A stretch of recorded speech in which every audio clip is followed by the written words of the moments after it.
What's up, guys? This is Fantasy News and Brews. My name is Garrett. And I'm Johnny. And thank you for checking us out. Today we are going to be talking about guys you need to go get for your fantasy playoffs. These are guys whose teams are barely in the playoffs or just outside of the playoffs, and they're going to ball out. So you need to go get these guys, trade for them, try to give fair value because their values are going to go up.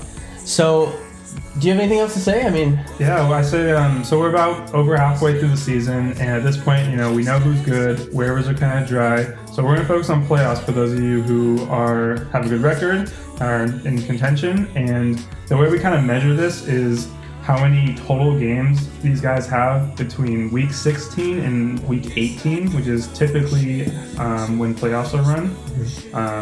So let's get right down to it. Yeah, let's hop right in. Again, always follow us on Twitter.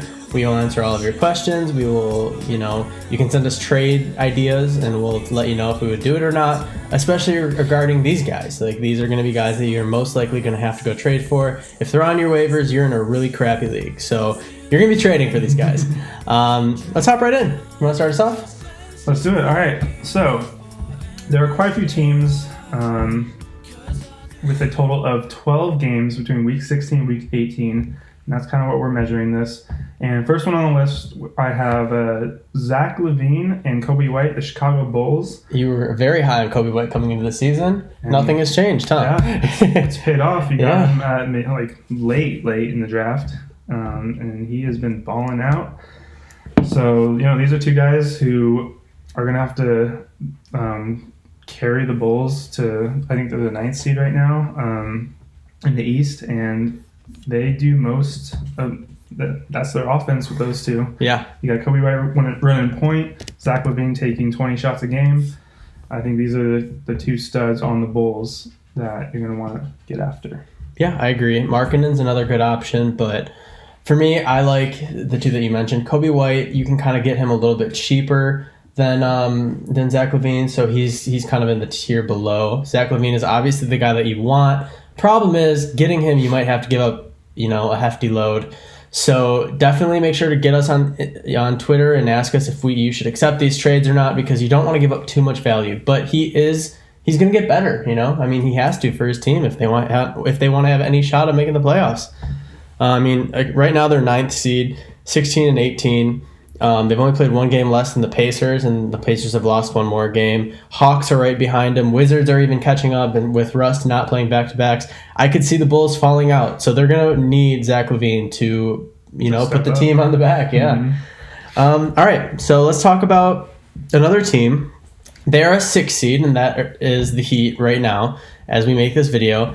Jimmy Butler. I really like Jimmy Butler. The dude has been balling out lately. He missed 2 games before last game, and it is always worrisome with how much time he's missed this season. But when the dude plays, he really he's had 2 games under 40 fantasy points. He's gonna get you the points. He doesn't have off days really. This season it's been all green. He's been killing it minute wise, points wise. He's just a guy that you need to go grab. Again, he's gonna cost you a little bit, but he's just coming off of missed games, so maybe you can get him at a good value right now compared to what he is going to be producing, as long as he doesn't get injured.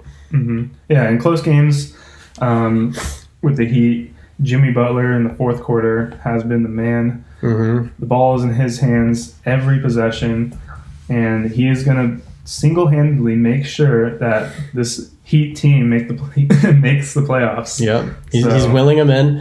Another guy on the Heat, Bam. He's a good guy to go grab. He just had a pretty bad performance last game against Atlanta. He only had 17 fantasy points. So I don't know if you're in a league where owners freak out about one game. Maybe now's the time to go grab him, because he's going to need to be right there with Jimmy Butler, willing this team to maybe a top 5 seed.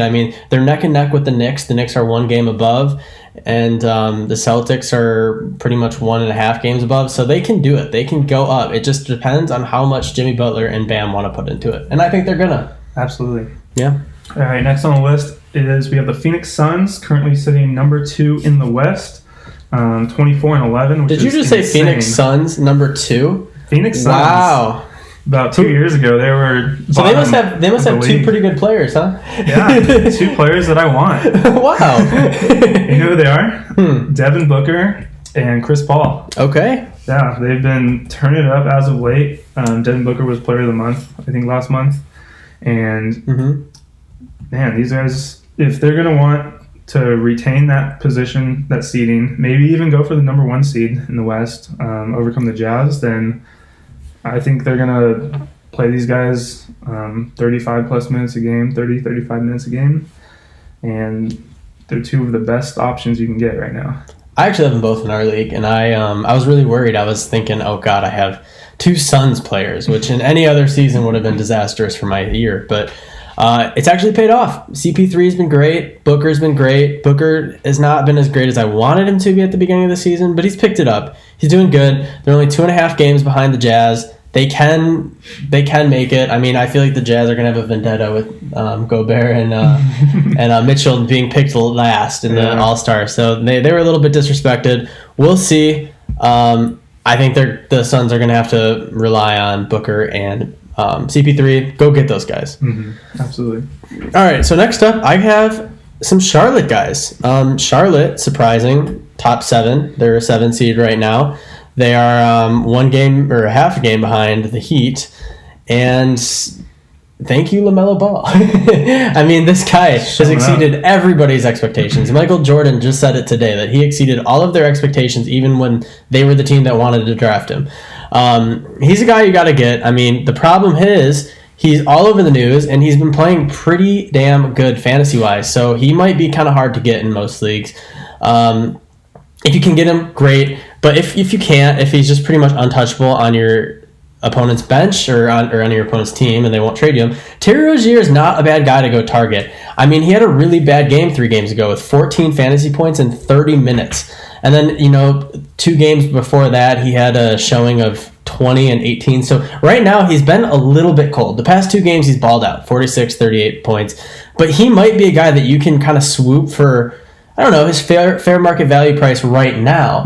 But they're going to keep busting their ass to make sure that they're in the playoffs. So he's going to pump it up. I want to get Terry Rozier for fair market value right now if I can. I mean, even if Devontae Graham comes back, I can see them starting all 3 of those guards because they're just that good. And Devontae Graham is actually another guy that you could probably go get for his value right now. Super cheap. Those 3 guys, I mean, I would love to have any of them. All right, last but not least, we've got the Washington Wizards. I have one more after you. Don't second cut me to last. Second to last, but not least. Currently 14 and 20. The one guy I would probably pick from this team is Russell Westbrook. Okay. Only because he gets you the peripherals and he'll get you the assists, the boards, points, obviously. And he's playing back-to-backs now. Ever since beginning of the season, we were kind of worried that, avoid rest because he doesn't play back-to-backs. But since their past struggles, they've started playing more. Bradley Beal kind of getting mad. They're like, shit, I guess we have to play Russ. He was. I agree with that. I don't think Beal is a guy that you want to go get for fair market value because he's been balling out. The past 5 games, 51, 34, 60, 53, 45, and before that, they've all been in the 40s. So you're not going to be getting more value from Bradley Beal than you are now. He's already pretty much hitting his ceiling night in and night out. He's just going to be too expensive. So I think Russ is the play here. I think you try to go get Russ if you can for, what's fair now, and then I think he will bump it up, especially playing the back-to-backs. They've been killing it too. Like, if they continue to do well, continue to get wins, because they're sitting, 14th in the East? 12th in the East. If they can get to that 10th spot by the time playoff rolls around, then that's great. I mean, their last time they've gone 7-3. There's no reason they can't keep it up, and I mean, with the play-in tournament now, they have a shot. I mean, they're 2 games behind the Hawks, 3 games or 4 games behind the Pacers. They can do it. They just really, really have to start relying on Russ, and Russ has to start playing well, and Bradley Beal has to keep doing what he's doing, and they have a shot if that keeps happening. Last but not least, this time for real, Ja Morant. So the Grizzlies they're on the 10th seed. They're not bad. They've gone 5-5 their last 10. They lost their last game. They're looking to make the play-in tournament. They really want to. They really want to try and keep that 10 spot. I mean, even go up if they can. But the problem is there's a pretty sizable gap between the Grizzlies and the Warriors. And the Warriors are 9. They're up by about 4 games. Or, 2 games, 3 games. But they're just going to try to play in the play-in tournament. And they're going to need to rely on Ja, Valanciunas, Triple J when he comes back. If he comes back, I mean, the problem is we just don't have a lot of info on him. Mm-hmm. So that's why I'm not saying go buy on Valanciunas fair market value, because if Jaren Jackson Jr. comes back, it's not going to kill his value, but it would bring it down slightly. Yeah. So I think Ja's the play here. Try to get him. I mean, they've been in blowouts the past, 7 games? 7 out of 10 or something yeah, like that. past 7 out of 10 games they've been in blowouts. So Ja really hasn't been doing what he can do. And if you look at the past 2 games where he's actually put in the minutes, 49 fantasy points and 58 fantasy points. So he is, in close games, going to produce. I mean, he has one of the highest usage rates in the NBA. Huge potential. So much potential. If the games can stay close. But Mm-hmm. real possibility for sure. Real possibility that they don't stay close. So keep that in mind. And, I mean, that pretty much wraps it up. Yeah. All right. So, if you enjoy this content, give this video a like. Comment any of your trade questions below. Hit us up on Twitter. Please subscribe to our YouTube. We're really trying to grow. We're going to be covering football coming up soon. After the fantasy basketball season's over, we're going to kind of make the switch to rookies and fun stuff like that. So a lot of off-season trades happening and moves, things like we're going to that. have our draft guide ready for you guys before next season. So hit the subscribe so you can keep up with all of that. Follow us on Twitter. Check it out right here. There's our @ and let us know if you have any questions. We're always down to help. And anything else? I think that about wraps it up. We'll see you guys next time. See you guys next time. Thank you so much.